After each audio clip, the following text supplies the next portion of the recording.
What's up, everybody? I'm being a boomer today. I couldn't find my headphones, couldn't get my green screen going, couldn't get a lot of things going. So this is what you get. Big earphone mic. I got my Beats on, Beats by Dre. We're not sponsored. Anyway, we're gonna have Dr. Ryan Mullins come in and talk about classical theism, its potential problems, some of the work that Dr. Mullins has been doing that I think a lot of you are familiar with, but those that are not, you are in for a treat. And so I'm just going to go ahead and actually just bring Dr. Mullins in. And Dr. Mullins, how can we introduce you so that, because I think if you're like me, I kind of like just to get into it, but I also want to be respectful. And you spent all this time with work at school and university, and so we got to give you your due diligence. So yeah, Sure. tell us a little bit about yourself. So I have a PhD from the University of St. Andrews and then a doctoral habilitation from the University of Helsinki. So I'm technically a doctor, which is, I don't know, that's something, I guess. And then I'm a lecturer and researcher in theology and philosophy at the University of Lucerne in Switzerland. And then I'm a visiting professor at Palm Beach Atlantic University. And then I'm also a docent of dogmatics at Helsinki. Most of my work is in philosophical theology. I've published a few books. One is called The End of the Timeless God. Another's called God in Emotion. I did a Spanish version of that, which is longer, but I don't speak Spanish, so I can't really tell you much about it. I'm hoping the translation's good. I don't know. And then I've got another book coming out soon-ish in a few months called A Little Book About a Big God, which is going to be an introduction to philosophical theology. And then I've got a sequel to my first book on The End of the Timeless God called From Divine Time Maker to Divine Watchmaker. So it's just exploring what does it mean to say that God's temporal. And then I'm working on a few other books, but yeah, that's enough for the moment. Just a few. Yeah. Just a few stuff. Yeah. And you also apparently, like, we talked a little bit on TikTok, and like a little bit Italian. So maybe we just switch this up, and you and Cease just do the whole entire podcast in Italian. Just Italian. I can only speak in the present tense. I know a little bit of stuff about food, and I can swear. And then the other stuff I forget. So. Yeah, I learned one cuss word to tell Cease one time, and that was basically the extent of it. I think it was, and he was impressed, and I was like, well, I Googled it. So, it's not really much impression there. Cease, before I guess we go into classical theism, anything you want to say? No, I was going to ask, like, what part of Italy have you traveled to? So my wife is from Le Ricci, which is right next to the La Cinque Terre. So it's like northwest. And so I've been to Pisa, I've been to Milan, I've been to Rome. But mainly, we usually just go back flying to Pisa and then go over to the region. I grew up in Rome, but I've also spent more time in the south. So like Naples, Ischia, the Amalfi Coast. I haven't seen much of the north. Oh, I forgot. I've been to Sicily as well, because the Lucerne program that I teach for, we do a summer conference / summer school for the master's students, and we alternate between Sicily and Switzerland Nice. Because my boss is Sicilian. Okay, cool. Well, Mike, take it away, and then I think maybe a half time of the show, I'll jump in with my concerns. Yeah, and we're gonna do this for about an hour. We want to be considerate to Dr. Mullins' time considerations. If you see me squirming around, by the way, I have a rib injury, so I'll probably be leaning that way, but just ignore me and focus on Dr. Mullins. So, Dr. Mullins, first thing I wanted to kind of set this up with is just, what is classical theism? What's kind of constitutive of accepting classical theism? What are the kind of core tenets, so to speak? Yeah, so you could do the Edward Feser style, where you say it's the only view that affirms that God's perfect. Or you could do the real scholarly thing and say, no, hang on, that's not quite right. So I'm going to do the real scholarly thing. So the concept of God is that of a perfect being, which is the single ultimate foundation of reality. And that's what like all different models of God agree on. You see this in Eastern religions as well. When they're debating whether or not God exists, they're assuming God is perfect and is the ultimate foundation of reality, if God exists. From there, you start to ask questions like, what does it mean to be perfect? And then what does it mean to be the foundation of reality? And so classical theism says that God's the foundation of reality in terms of creating the universe out of nothing. Mm-hmm. Other models of God agree on that too, so that's not really super unique to classical theism. Here is what is unique. So they'll say that God is timeless, God is immutable, God is impassible, God is simple. And then when it comes to omniscience, they're going to say God's created a universe where the future is completely settled, so he knows what's going to happen. So those four main attributes are usually the things that are supposed to distinguish classical theism from the other models, because everyone's like maximal power, maximal goodness, perfect rationality, perfect freedom, Sure, all that kind of stuff. Like that's not really contested, whereas timelessness, immutability, impassibility, simplicity, like those are hotly contested. Sure. And speaking of, I think simplicity is probably the one that the audience might be the most, well, I'm saying most familiar, but with your work and which we'll get to kind of potential issues with classical theism and divine simplicity. But could you state briefly what the doctrine of divine simplicity is? I know there might be some people that might, there's always this kind of, well, express it this way or that way. And so how would you characterize it? So I characterize it the way it's actually characterized throughout history, which is technically it's the divine attribute which says God has no attributes, which is incoherent, but that's not my fault. So Shahrastani in the 10th century pointed this out, saying, yep, here's these different views that Muslims disagree over, and divine simplicity says God has no attributes, God has no properties, God has no tropes, no immanent universals, nothing of the sort. The idea is you've got this thing, maybe not even a thing, depending on who you ask, that is God. Everything that's essential to God is identical to God. So if you want to say God's powerful, God's wise, you have to say, well, those things are identical to each other and identical to God and identical to his absolutely necessary existence. And then you, from there, any sort of distinctions you want to make, typically, doesn't matter what kind of distinctions you typically want to make, you have to get rid of those. Because what you see, the claim from like Anselm, from Avicenna, from Gregor of Nyssa, from even Descartes, is that whatever can be divided in the mind can be divided in reality. So if I could somehow divide up the attributes or the actions of God or whatever, then I can divide those things in reality, apparently. I don't know how you do that, but this is the claim. So the idea is all of God's actions are all identical to each other, such that there's one divine act. And this one divine act is identical to God's essence and existence. So it's identical to his absolutely necessary existence. And so Catherine Rogers, when she's articulating this, she'll just say, yeah, like God just is an act. I know it sounds super weird, but saying something super weird is not an objection, so who cares? Like that's the way Kate tries to defend it. Yeah, and so I've heard it expressed like, I don't know if it's like, hopefully I don't get this wrong, but I think it's like the Augustinian kind of way of everything that is in God, God has, everything God has, or everything within God, God has, everything God has is within him. I can't remember. So everything in God is God. Is God, yeah. Because you need those identity statements. So those are, because those identity statements, we're talking about strict numerical identity. God is good. Well, he just is goodness. God is beautiful. He just is beauty. Beauty just is the existence of God. So his omnipotence is his omnibenevolence, which is his necessary knowledge, which, Okay, and so one concern, at least it seems that sticks out, is that when you talk about God as this necessary act, is that like if you think about like contrasting worlds that kind of could be subsequent from this initial ontological item being God, if you're like standing in one world looking kind of back, right, there's all the facts are the same, such that in the other world you look back and all the facts are the same, and it seems that there's no contrasting difference such that allows you to get these kind of contingent possible worlds, so to speak. And so that brings up an issue on a modal collapse, that all these possibilities just collapse into necessity.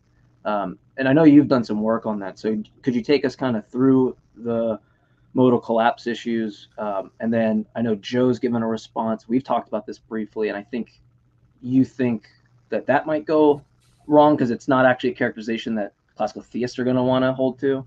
That being the indeterministic link. But I've said a lot, so I'll kind of pause it there. So let me set it up a bit. So when we're talking about modality, we're talking about things like necessity and contingency. And so when you have a modal collapse, what you're saying is either everything's absolutely necessary or everything's absolutely contingent. Like there's just the one category. It's all been collapsed to one category. You could have distinctions within necessity if you want. Like this is how Avicenna tries to get out of some of these problems I'm about to talk about, but you still have just everything's necessary. And he's like, yep, that's right. And Catherine Rogers, same thing. She's like, yep, everything's necessary. What do you want?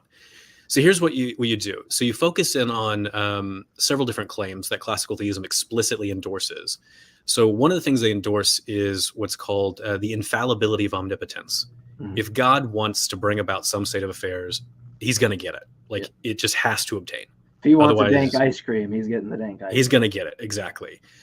So when God creates a universe on classical theism, it's not just creating a universe, just like, I just want some cosmic stuff. It's, I want this specific timeline and everything that obtains in this timeline. That's what classical theism says. Because remember, I said classical theism claims that God creates a universe that has a settled future and he knows it. So when if God's infallible in his omnipotence, if he says, I want this universe with this super specific timeline where everything occurs exactly as I want it to, then he's going to get it. What the classical theist says, though, is God doesn't have to create that universe because he's free to do this or do that or do nothing at all. And you're like, okay, cool. But he has, in fact, decided, I want to create this universe with this super specific timeline. Okay. Now here's where the things get weird. The classical theist says all of God's actions are identical to each other, such as there's one divine act. And you're like, okay, so God's act to create this universe and this super specific timeline, it's all one act. Yeah. Well, that one act is identical to God's absolutely necessary existence. Mm-hmm. You're like, oh gosh, okay. Well, anything that's identical to absolute necessity is going to be absolutely necessary. I mean, that's just identity. That's just how identity works.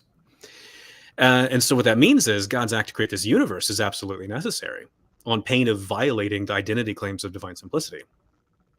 And so like, well, great. So now this universe exists of absolute necessity, because if God's really omnipotent and omnipotence is infallible, he necessarily creates this universe and it necessarily obtains. And so you just get all these necessities all the way through. If that's the case, then that claim about, well, God could have created a different universe or no universe at all, that's gone. Because and omnipotence with it, presumably. There's a debate there. I think you lose omnipotence, but we can get to that in a minute. Yeah, I'd be on your side on that. But yeah, like with anything in philosophy, keep the door open, I guess. Yeah, exactly. I try to be as charitable as you can, but without being so charitable, you just go, no, we're just saying crazy stuff. Yeah, you don't want to do that. But that's the idea, is you end up losing God's ability to do otherwise, and so you end up losing the source of contingency. Mm-hmm. That the classical tradition typically affirmed. So Gloria Frost has a lot of really good work on this, where she tries to look at, here's all the sources of contingency and all these different medieval philosophers. But the main thing is it's supposed to be grounded in God's freedom to do this or that. But since we've got God's creating this universe is identical to his absolutely necessary existence, that ability to do otherwise is gone. Mm-hmm. And so that's why everything's absolutely necessary. So yeah, and people like Avicenna and Catherine Rogers are just like, yep, that's life. Everything's necessary. What do you want? I think it's a serious problem, but at least, they're just going like, yeah, who cares? What's the big deal? Sure. Yeah, and so there's kind of another response to say, at least what Joe points out, is that, well, you could have this necessary act, but you could adopt a kind of biconditional statement, right? So something like,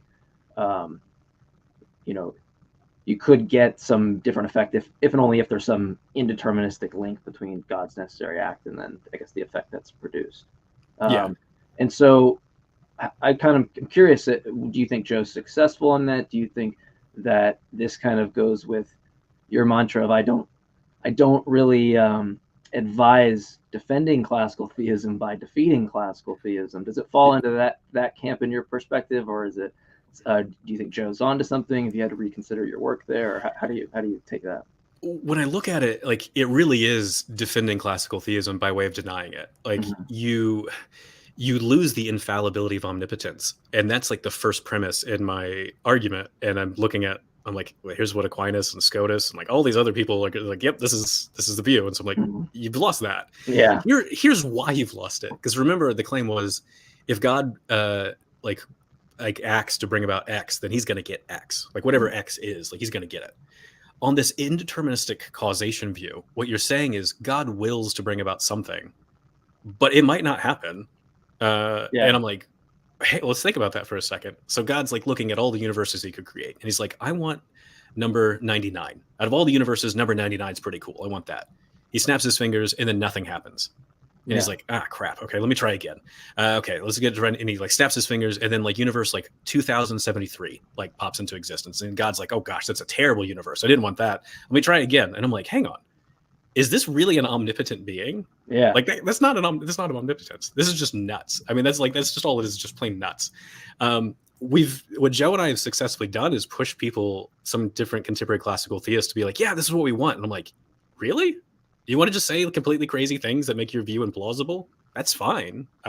Yeah, which has the intentional collapse entailment or providential collapse. Right? Yeah, because you can't get providence. Because if God, every time God snaps his fingers, he doesn't know what's going to happen at all. There's no way you could have providence. Yeah. So it's pretty devastating. So if you're looking at not just classical theism, but like a whole system of theology, be it Christian or Islamic or Jewish, doesn't matter, or even Hindu, if you're losing that element, your whole system of theology just falls apart. Yeah. So it's pretty devastating. And hence, you don't advise, defending classical theism by defeating it. By denying it. Yeah. Exactly. By denying it. Sorry.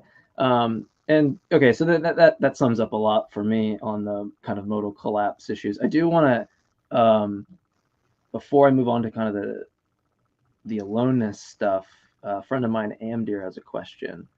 It says, as a follow-up, can we ask about whether or not the classical theist can say that one absolutely necessary act non-rigidly designates? So kind of like Kripke's non-rigid designator, right? Yeah. So I keep noticing people doing this, and I find this odd.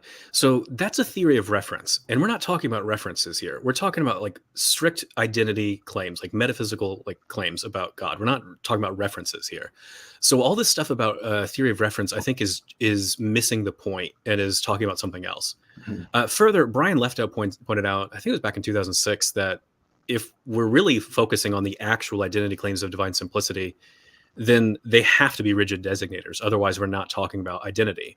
Sure. So he just kind of dismisses it in a sentence going, well, yeah, that's just what identity entails. There have to be. So if you don't like that if they seem like they're non-rigid, that just shows you, that should convince you or give you reasons for thinking, well, then these claims can't be identity claims. It seems to fall out for free under classical theism. No, I mean, mm-hmm. like so it is I don't know, maybe I have to think about that as well. Maybe Amdir has something. No, I mean, Catherine Rogers and William Vallicella are very clear on this. They're just like, we're talking about like all these things that we refer to God as they just are God. Yeah, exactly. Yeah. So you get it for free. And Augustine's pretty clear about that too. He's like, if you say God's beautiful, God's good, God's wise, he has a list of things. Infinity is not on the list because he doesn't think God's infinite. That's a story for another day. But he's like, when you're saying all those things, you're just saying the same thing. Sure. Is how he ends that statement. He's like, say this, that you're saying the same thing. So the designation should just fall out from the identity claims themselves. That seems incoherent to me. That like, that everything's, it sounds like gobbledygook, right? Mm-hmm. Yeah. So Evan Fales, actually I've heard a lot of people say this. So Evan Fales is this really great atheist philosopher. I got to work with him for a year. We had a fellowship together at Notre Dame. And I remember when I was starting to work on some of this stuff and I was explaining divine simplicity, he just goes, whoa, this is just gobbledygook. Like, why are we even doing this?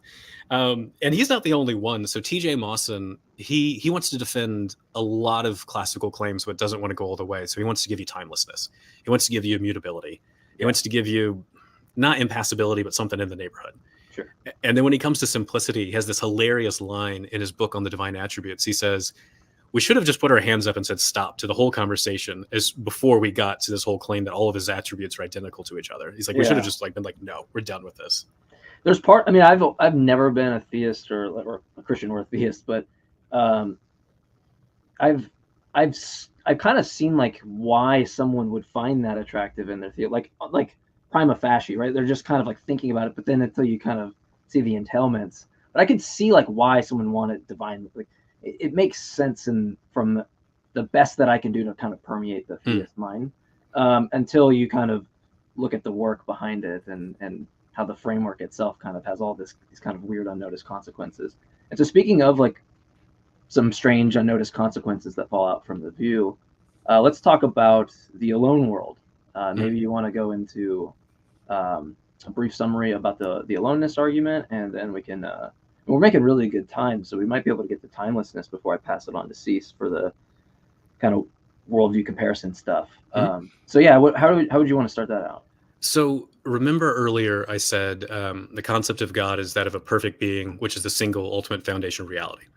And so classical theism says the way that God is the foundation of reality is in terms of creation out of nothing.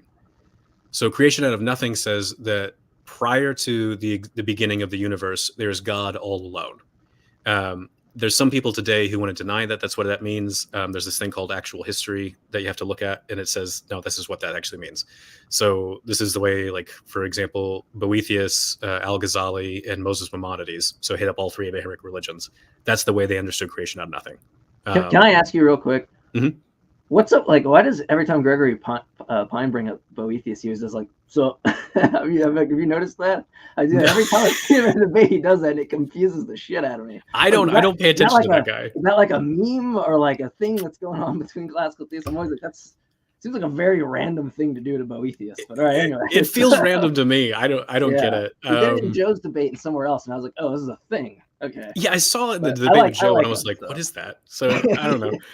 I don't know, whatever. Twice in that debate, I think, and I was like, wait, this is okay.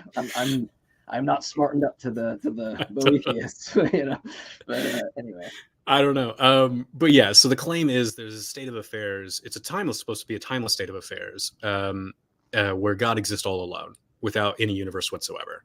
Sometimes it's called pre-eternity in a lot of medieval discussions, but you've got God all alone. And then, at the end, then has to be understood timelessly somehow. No one's been able to figure that out. And then you've got God with all this cosmic stuff.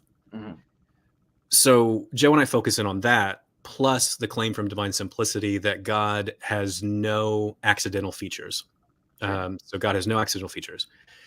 Well, if God's omniscient, it seems like he would know that he exists all alone.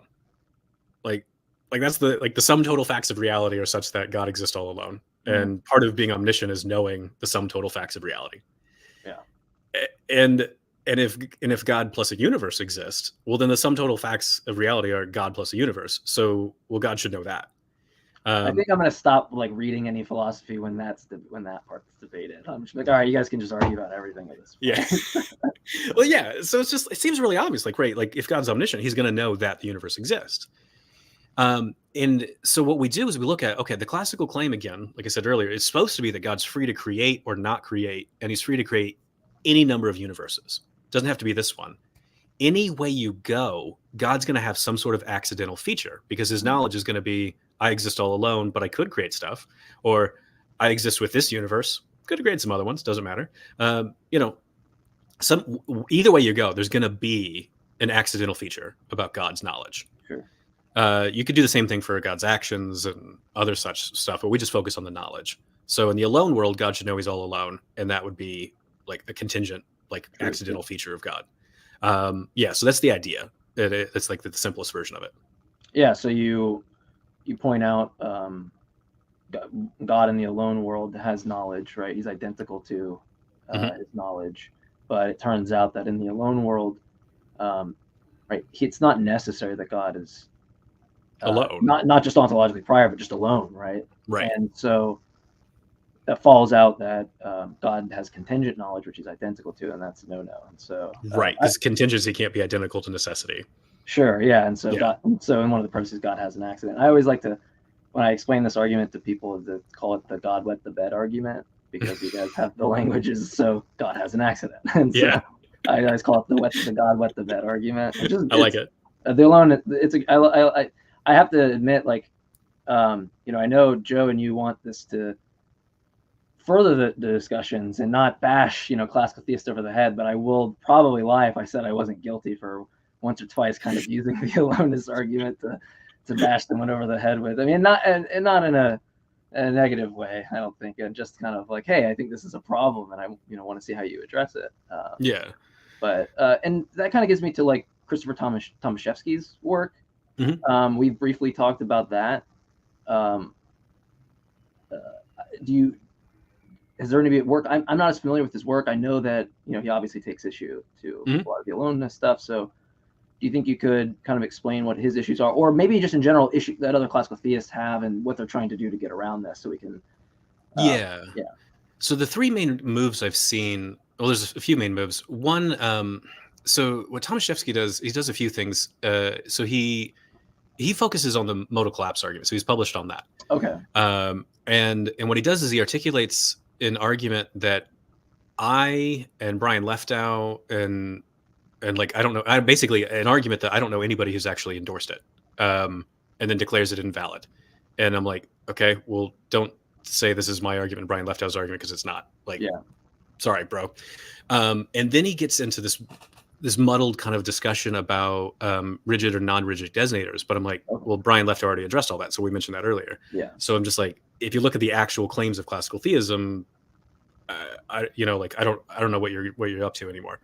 And people have already responded to that. So Johnny Waldrop has I don't know if the paper's out yet or if it's still forthcoming, where he looks at like even Tomaszewski's version of the argument and goes, well, even this we can make valid if we look at what classical theism actually says. Mm-hmm. And so you're like, oh, okay, that's a problem.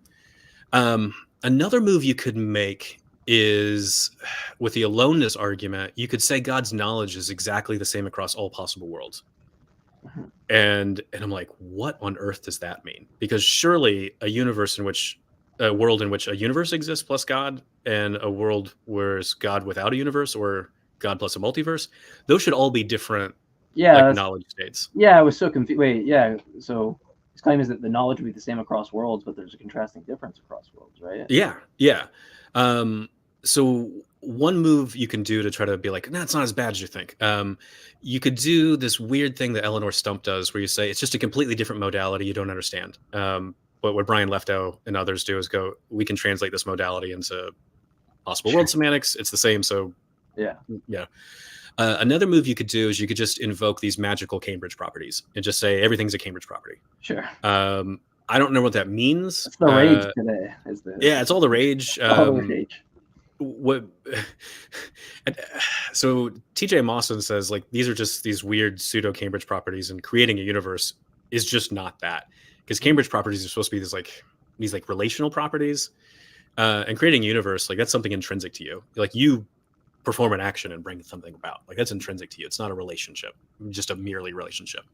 So it just seems weird. And also divine simplicity says God can't have any accidental properties, and Cambridge properties are accidental properties, and they're relational properties. And the claim from Augustine, Boethius, Peter Lombard, Aquinas, Scotus, and on James Arminius is God's not really related to the universe. And they say that precisely to avoid God having relational properties. So the appeals to Cambridge properties I don't know what it's doing. Yeah, so it seems like they're denying classical theism by denying. Yeah. The final move. Yeah, it's pretty bad. The final move to make is you make all of God's knowledge extrinsic. I'm going to try to do my best to make sense of it. I find it unintelligible. Even in the alone world, like when there's nothing apart from, like, because there isn't anything apart from God such that you'd have the feature, right? Yeah, that's what it seems like you'd have to say. But the way the extrinsic account of divine knowledge is, I mean, I guess you could kind of try to split the difference. You could say like God's knowledge of himself is like intrinsic, but his knowledge of everything else is extrinsic. So here's what you say is God's knowledge of the universe is just reducible to the statement that there are a bunch of facts out there that exist about the universe. And I'm like, well, does God know it? And they're like, yeah, because knowing it means like there's just these facts out there that exist. He doesn't have like any beliefs. He doesn't have anything like intrinsic to his like mental states or anything like that correspond to this. It's just there's these facts out there, and that's just what his knowledge is. Here's the fun thing.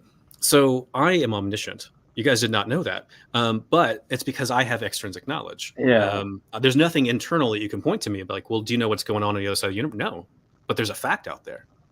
They're just stripping away any meaning of the words that we use in the context of knowledge and altogether. Yes. It doesn't mean anything. Yes, exactly. And this is the main objection to this view.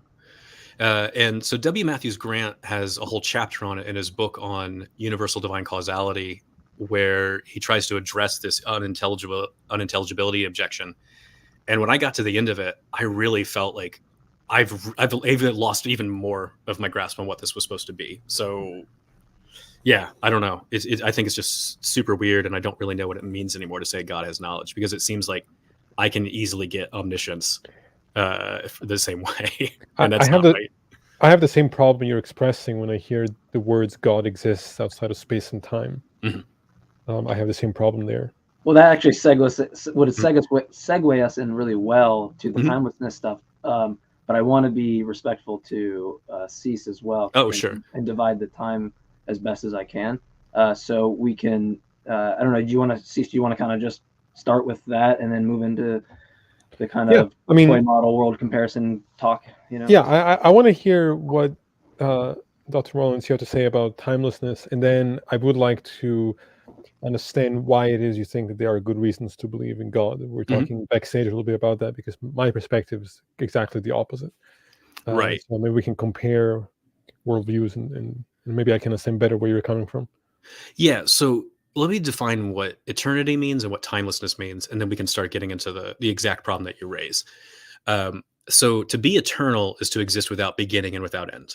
And when you're looking at the entire history of philosophical thought in Eastern traditions and Western traditions, this isn't just like Abrahamic faiths. This is predates Christianity, predates Judaism. You see it in all the Indian traditions.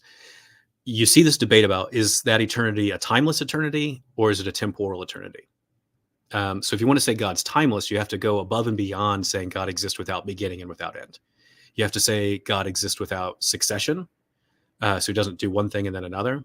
And God exists without temporal location. So he doesn't exist right now. He doesn't exist earlier than or later than. He doesn't exist simultaneous with anything. No temporal relations at all. No temporal locations whatsoever. If you say God's temporal, you say, yeah, he exists without beginning, without end, but he can have succession because he can do one thing and after another. That's just what it means to act, perform actions. Is they take time. They do one thing after another, and he can exist right now. He can have temporal location. He existed before the universe began to exist, and he could destroy the universe, and he could keep on going. These are possibilities. Now, trying to visualize or picture or conceive of what it means for God to be timeless, you run into this particular problem, which is whenever we predicate something of an object or a substance or whatever, we always do so at a time. So Ulrich Mayer, who does just pure philosophy of time, he has no interest in God or anything religious as far as I know. He calls this the predicate time link. So he's like, whenever you're talking about anything, you just naturally predicate it to existing at some kind of moment. And so he might say, well, if I want to say God exists, you'd be like, well, but like when? And you're like, well, he doesn't exist when. And you're like, well, hang on, he doesn't exist when? And you're like, well, it doesn't exist now. He doesn't exist henceforth or like prior. And you're like, well, what am I saying? Let me try to defend classical theism for a second on this. So when you look at a lot of classical claims about timelessness, Brian Leftow points out that when classical theists talk about eternity or the eternal now, it functions logically as a date. So when the classical theist says God exists from all eternity, and you're like, okay, well, they're doing that predicate time link that I was talking about, but they're able to supposedly find this way to coherently talk about it because they're always predicating it to this eternal timeless moment that lacks a before and after, supposedly all at once. It's timeless present. That's supposed to be the way to get out of this kind of initial question of that doesn't sound intelligible. That's the way they're going to try to tease that out and go, hang on, I can actually make sense of this. You might have I've got a lot of other objections to it, but like that's one way you could try to defend the view. Yeah, I mean, I don't know, when I think of existence as a concept, that to me conceptually seems to entail a temporal and spatial location. Like that's what it means for something to exist. So I don't know. I have a hard time really grasping what's being expressed if one is trying to divorce existence from those notions. I think I have a problem with that. There's a lot of people who do. So when Rene Descartes, he made this distinction that was unique to him at the time, which was only physical objects have spatial location. So anything that's not physical just doesn't have spatial location. And that was not a popular view at the time or before that. And so this group called the Cambridge Platonists were like, hang on. So God's immaterial. And so now on this distinction you've made, God doesn't have any spatial location. And Descartes' like, right, yeah. And they're like, so God exists nowhere. Like that sounds like atheism. They eventually gave it a different name because they're like, I know it's not technically not atheism, but they called it nubbalism or something, because it's like this idea that God exists nowhere. I think there's some Latin they're throwing around. I don't know. But yeah, they had the same intuition that you do, which is like, hang on, like to exist is part of this spatiotemporal reality. They make a stronger claim, though. The Cambridge Platonists do. It's one I'm quite attracted to. And Isaac Newton also makes this view. Has this view. Space and time are divine attributes. They're like essential attributes of God. So the intuition there is existence and space and time. They all go together. They're just like intrinsically linked. I don't have a problem with that. Yeah. Yeah, and you see this in some earlier Islamic thinkers where they talk about not necessarily space, but time and existence just go hand in hand. And Richard Swinburne does something similar. But yeah, the claim from the Cambridge Platonists and from a lot of people in the scientific revolution, like Isaac Newton, is the stronger claim that it's not simply that existence and space and time just go hand in hand. It's like they are all just divine attributes, like essential divine attributes. I would just say that time and space are just descriptions of existence. Like they're just descriptions of what it means to exist. I want to show you this comment real quick. Oh yeah. Can you give your opinion on the stalking horse objection to fine tuning? What is? I'm sorry, I don't know what this objection is. So the idea is like that when we talked about this kind of a little bit on TikTok. It was like it's somewhat related to the motivations and desires and how we kind of get these or independently motivate these rather than kind of coming out of thin cloth.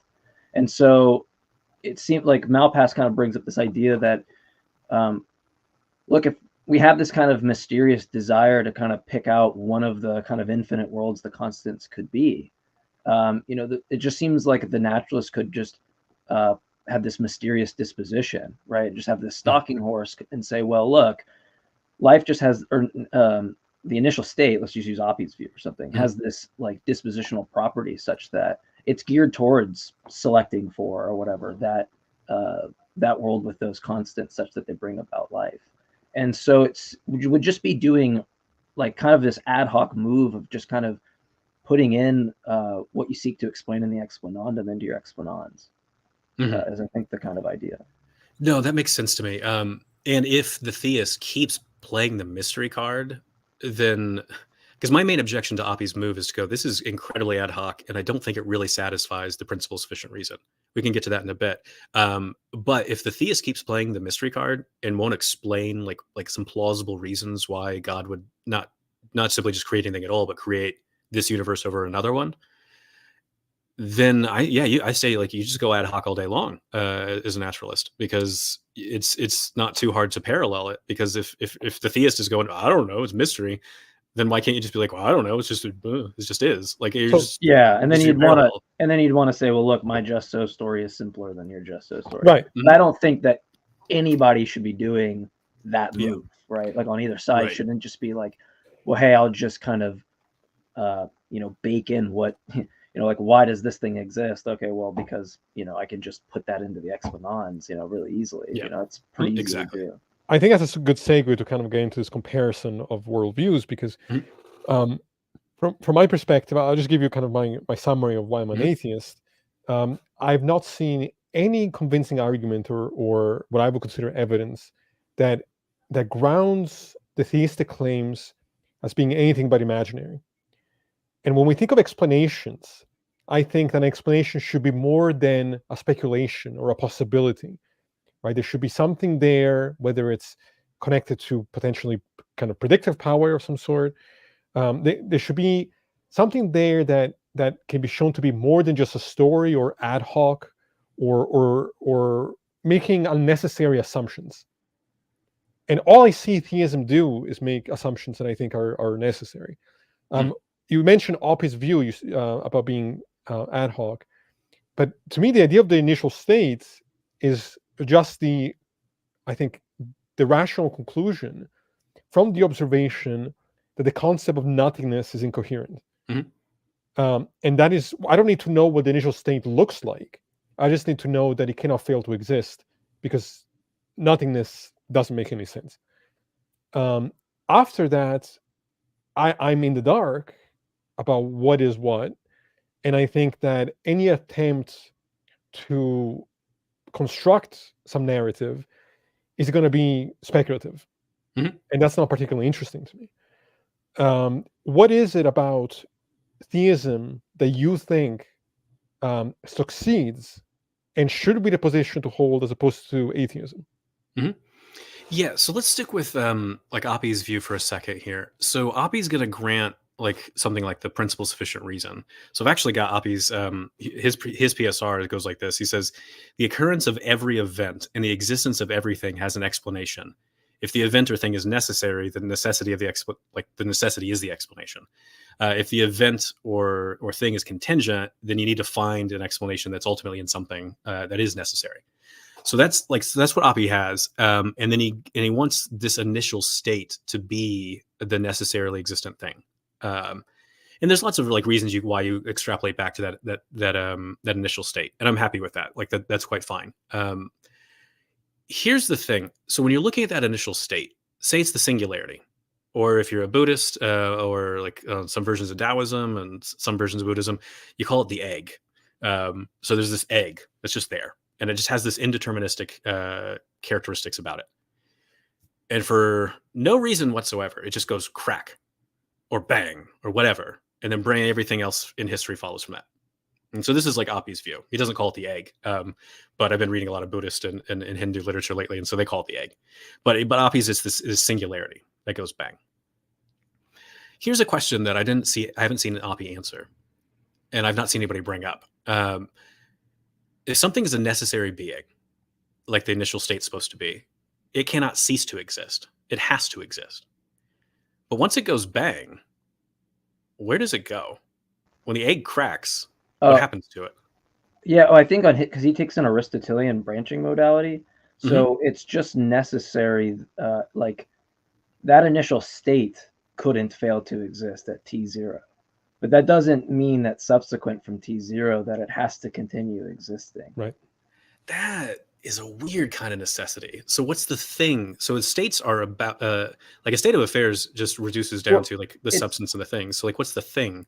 Well, I think it's really related to the kind of Aristotelian branching modality in the sense that like all worlds share in their history, like the actual world, like being the initial state, right? And from where chances play out, they diverge.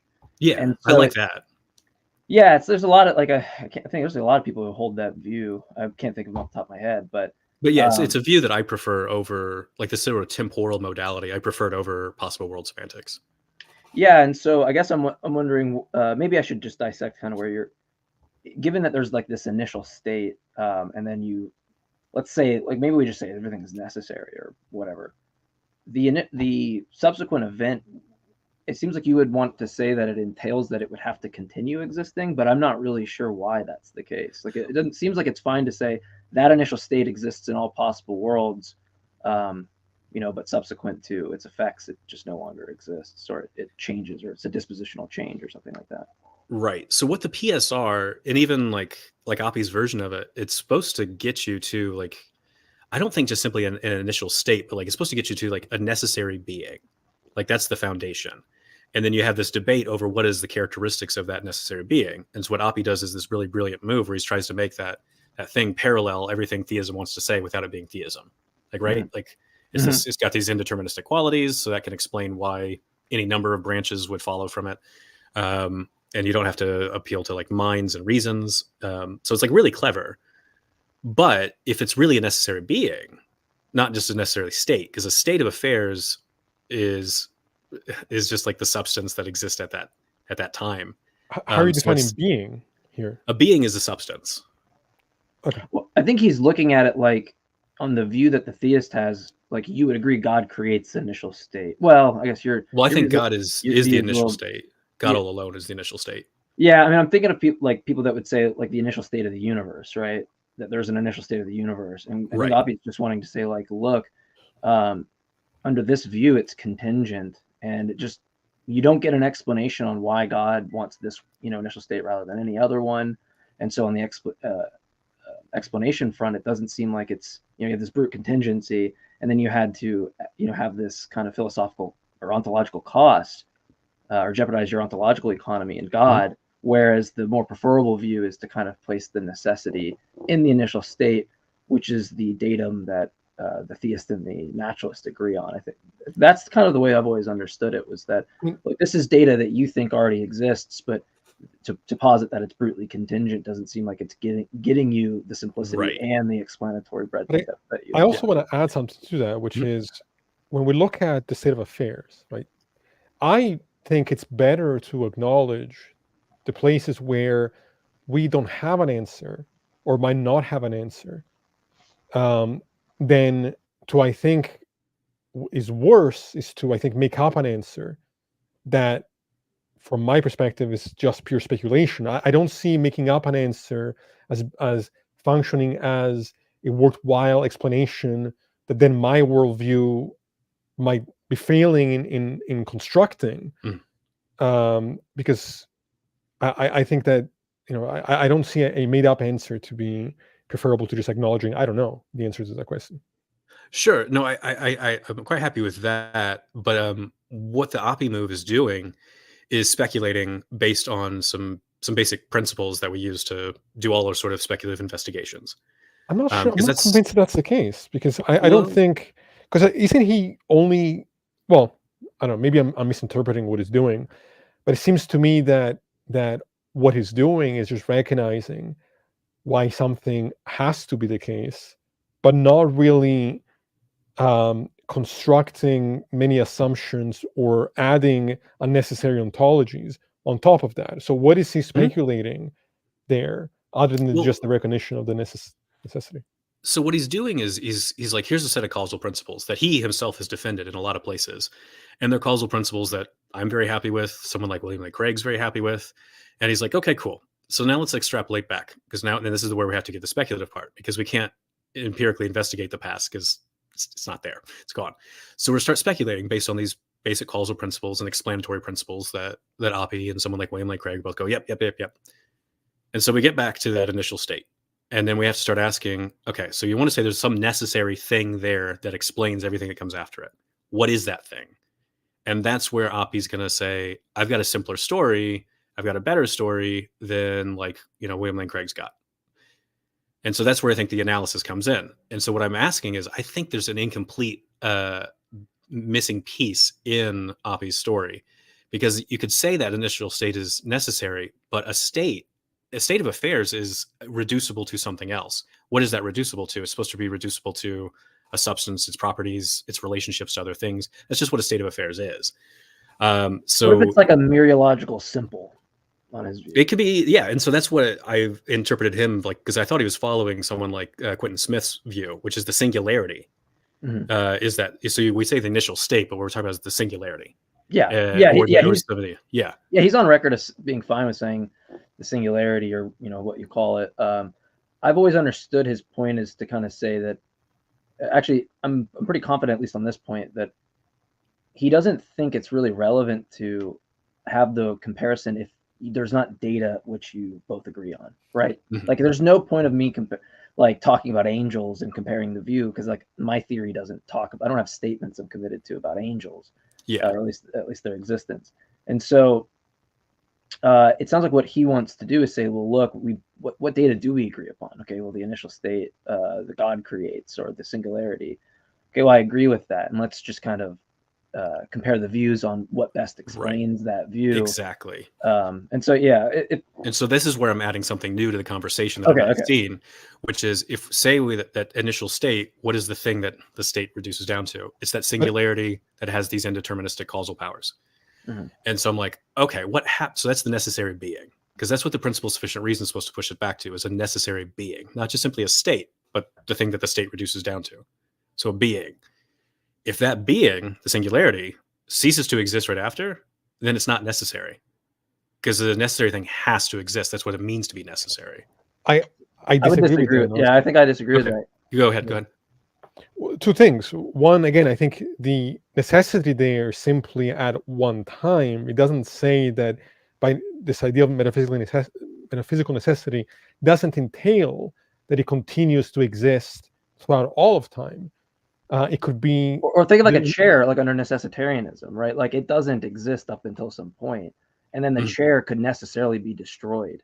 But like the chair doesn't have to continue existing in order for that, for it to exist in all possible worlds. I also want to add to that under I think a Bayesian perspective, the more particular you get in your worldview, the less likely it is to, at least from my understanding, to be accurate. And so when you're asking to go into detail about, okay, what is this initial, you're calling it a being, what does that look like?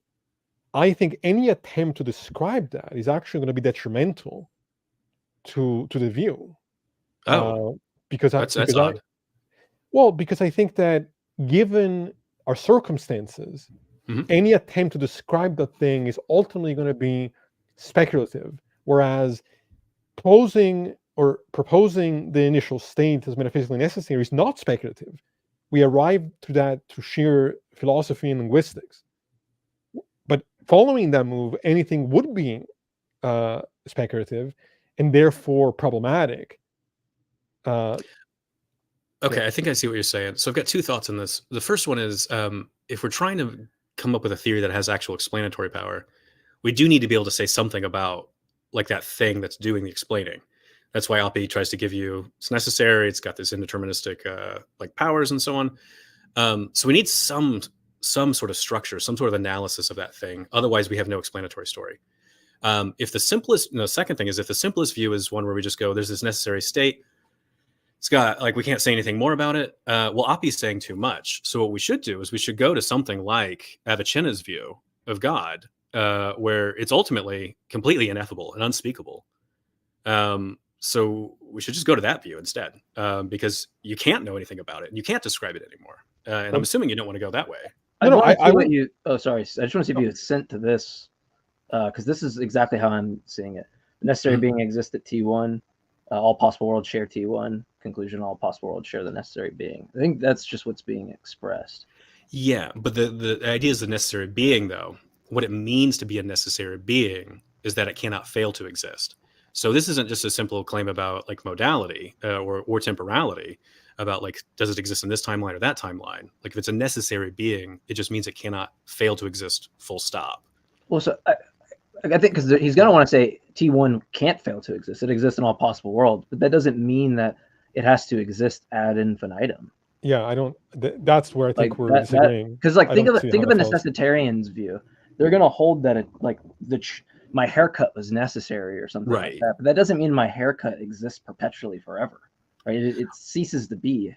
On some versions. By the way, haircut's a bad idea because apparently it's necessary. My hair just keeps growing, but anyway. Yeah, but no, on the more full-blown views of necessitarianism that I think are more plausible, you get this view that's this ontology, what's called permanentism. On permanentism, everything always exists. So the sum total facts of reality are just permanent. That's it. What that is it's an eternalist ontology of time. So you've got all the timeline, all those moments are concrete, and they're just there. They're just permanent features of reality. These are, I think, the most consistent views of necessitarianism. You'll find a few people who'll try to like have this sort of permanentist ontology with like presentism or something. I find it super weird. I don't know how to make sense of it. But I think, the more thoroughgoing view, if you really want this kind of thing, is this permanentist ontology, which entails eternalism and so on. But it seems to me that whether or not the initial state, again, I don't think that it has to continue existing, but let's say that in either worldview, I don't see the reason to call it God. Going back to the question you asked, because to me, when I think of the concept of God, the notion that rings true to me is this idea of a disembodied mind with intentional states and desires and will. Whether the initial state is just necessarily there in a T1 or it continues to go on, there's no reason for me to assume that the state has those attributes. And so I guess I'll go back to ask the original question is, what is it about theism that you think is succeeding, and a better worldview than atheism or naturalism. And then after this, we'll because I know you need to get going. Yeah. So I want to be considerate to your time, and so we can. We'll definitely have to as long as unpack you more like. of this because we're just getting Yeah. in the meat of things Exactly. now. So. Yeah. I wanted to be sensitive to your time. Yeah, I do appreciate that. And Yeah. my wife greatly appreciates that too, because, so the short answer, because I can't give you the long answer. The short answer is when you start analyzing what would satisfy these different causal and explanatory principles that someone like Oppie or whoever agrees on. And I think that theism better satisfies those because there's these different principles like no arbitrary limits. And so when I'm looking at that initial state that has this indeterministic features, I'm like, why does it have those features? Why does it do this and that? Why like there's a lot of like why questions that pop up. Whereas with theism, why is God omnipotent instead of just like kind of super powerful? Well, omnipotence is just what it means to be perfect. So you've got the explanation for that. So it's a series of these kind of arguments. I know you're not going to like it, but no, I'm not. But I guess it's going to be too speculative for you. In which case, again, just be a Neoplatonist and say there's the one. See, when I talk to him, I'm a moral anti-realist about realism. He makes these faces, those exact faces. Yeah. Keep in mind, I don't mean to. It's just what he is. No, I know. Disrespectful. Like I said, I'm Italian, so I'm like very. Yeah, so you can be super expressive. I'm very expressive. Yeah, so it's never meant as like an attack on you. Like you seem to be a very educated. I know Steve has an immense amount of respect. We talk about. Yeah. I mean, you wouldn't be here if I didn't think that you were. No, I know. But no, to just respond real quick to what you said. You're saying that is a better explanation. To say, well, just what it means to be perfect. Again, that doesn't actually answer the question as to why his quality is one of perfection to begin with. Why is that his nature as opposed to any other nature? It just seems like we're just defining it as such. In which case, I don't think that the naturalist can do the same thing. Mm-hmm. You should try to come up with a like a hypothesis that has no arbitrary limits. And so a singularity is like on some views is supposed to do that because you say the singularity is infinite. And so no arbitrary limits. Like so something like Swinburne points out. I don't like infinity at all. This is completely unrelated to God or anything. I just think mathematicians are playing with numbers. I don't think they're talking about reality when they talk about infinity. I've got a whole long set of reasons for why that's the case. I might actually be closer to you on that view than you would expect. But are we all causal finitists here? That's I should hope so. I mean, it's the only thing that's reasonable. But that's the kind of a move that people try to make when they're looking at like the singularity hypothesis for like a standard Big Bang model. Is we say this is infinite. It smooths out our calculations. It has no arbitrary limits on it, and so it's a simpler, more reasonable, more rational hypothesis. Assuming that infinity is like a coherent, meaningful thing to say. So that's usually the kind of move. And so the theist is doing the same kind of thing. Like Swinburne, this is what he tries to do with God. He's like, there's no arbitrary limits because he's got all the power. He's got all the knowledge. He's got, it's on and on and on. So it falls out of the hypothesis. And that's part of what you want is your hypothesis has good predictive power and it's not going to have all these things left unexplained. Well, I think what you just said is precisely why I'm not a theist. Because you think it has too many things unexplained. Well, because I also think that it's not actually predicting anything. I think it's looking backwards. It's just a just so story. It's looking at things we observe and saying, we're just defining this God in such a way where it would predict these things, but it's not actually doing that from my view. So I've got a question about this then, because when we do so for example, electrons, we can't see them. We observe some phenomena and then we extrapolate back, like if this thing exists, then it would explain these vapor trails. Mullins. Yeah, well, I'm only an anti-realist about certain physical theories. But we do the same thing with Big Bang cosmology. Is we can't observe these things. We just look at present states and we try to infer back. So, so here's the worry I have. So the question, I guess, for you is the worry I have is if you don't like this move with the theist, then you can't use it to talk about evolution. You can't use it to talk about electrons. You can't use it to talk about the singularity. And that seems some pretty significant consequences. Sure. So I think there's a difference though between something like cosmology, where we're observing an expansion, and then we're trying to figure out, okay, well, if we were to move backwards, what does this expansion mean? Right? Mm-hmm. I think we can observe the process and then extrapolate on that process to what it would look like backwards. I think that's slightly different than saying something like, if the universe, what example do I want to use? Life seems to be a rare event in the universe, and therefore the best explanation for that is a God who wanted a particular type of life in a particular set of circumstances. That seems to me to be a different kind of explanation taking place, a different kind of extrapolation and observation. Maybe it isn't, but it seems to me to be not quite the same move there being made. But I mean, I got to think about what, I got to go over. I'll listen to this again, and I got to think about what you just said there. But yeah, they don't seem to be on the same par to me. Any response, Ryan, before we? Other than I think they are, but okay, we got to cut it at some point. Yeah, exactly. Ryan, I Dr. Mullins more. I mean, I know you've told me in it doesn't matter. Ryan's fine, but or RT or whatever, right? So you've told me it's fine. But I really appreciate you coming on. Thanks Cease for getting this together. Yeah. When he hit me up, I was just so excited that he reached out to you, and I was like, that's perfect. We already got a dialogue going, and so I hope you can come back and we can make this a reoccurring thing. That'd be really cool. Yeah. It's free education for me, so I'm about it. So. I was gonna say I would love to get more into the details of this aspect of the conversation, because I think there's a lot to say, and I think we can learn from each other there. Also, it might be interesting. My brother is a cosmologist, so I would be curious to maybe bring him along at some point and compare and contrast your views of time and that'd be really interesting. That would be so I really appreciate your time. Thank you so much for coming on. Excellent. That was good chatting with you guys. Yeah, thank you, and enjoy those ribs, man. Yeah. See ya. Have a good one. All right.